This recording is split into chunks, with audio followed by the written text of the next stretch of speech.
In 2015, Disney announced that it was laying off 850 workers.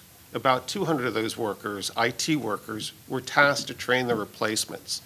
Their IT functions were being outsourced to Tata Consultancy Services, what I refer to as an Indian consulting company, an ICC.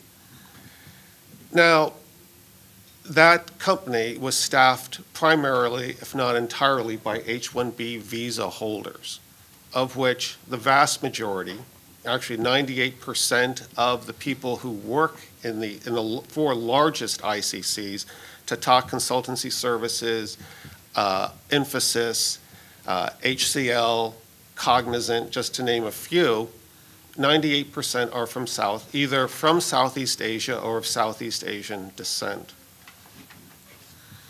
So in that example of Disney, they outsourced to a company which is legal, and the employees had to train their H-1B visa replacements.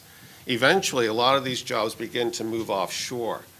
Another example, speaking anecdotally, in 2017, 2 years after Disney, PG&E, a utility in California, outsourced its two IT groups, the database group and the middleware group.